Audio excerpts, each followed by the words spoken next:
সম্মানিত দর্শক, আসসালামু আলাইকুম।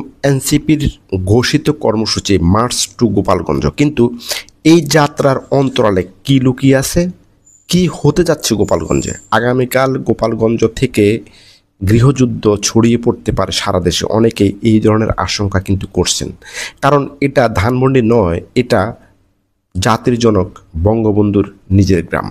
আর নাহিদ সার্জিসরা এখন সরাসরি খেলছে সেই আগুন নিয়ে, সরাসরি বঙ্গবন্ধুর গ্রামে।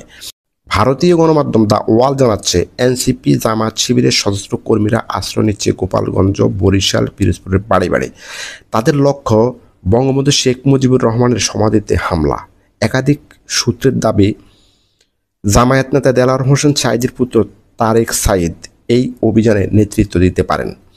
ঠিক যেভাবে একসময় ঢাকার ধানমন্ডি ৩২ নম্বর বাড়িতে হামলা হয়েছিল। আর এ নিয়ে গোপালগঞ্জে আওয়ামী লীগের নেতা কর্মীরা এখন সর্বোচ্চ সতর্ক অবস্থায় আছেন। হোয়াটসঅ্যাপে চলছে বার্তা আদান প্রদান, সমাধি পাহারায় নিয়োজিত হচ্ছে দলীয় কর্মী সমর্থকরা।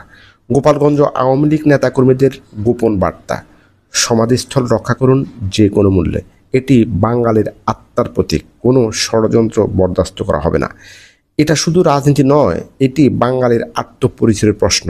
মুজিবের সমাধির দিকে হাত বাড়ালে তার জবাব হবে আগুনের মতো, ভেঙে দেওয়া হবে সেই হাত। আগামীকাল কি গোপালগঞ্জে ঘটবে ইতিহাস বদলের চেষ্টা, নাকি জনতার প্রবল প্রতিরোধে গড়বে আরেক নতুন ইতিহাস? ইতিহাস কি আবার লেখা হবে গোপালগঞ্জে? 16ই জুলাই প্রস্তুত থাকুন ইতিহাস দেখার অপেক্ষায়। আপনার কি ধারণা, এটি রাজনৈতিক কর্মসূচি নাকি গভীর ষড়যন্ত্রের সূচনা? কমেন্টে আপনার মতামত জানান প্লিজ, এবং ভিডিওটি শেয়ার করুন যাতে সবাই জানে গোপালগঞ্জে কি হতে যাচ্ছে। ধন্যবাদ সবাইকে।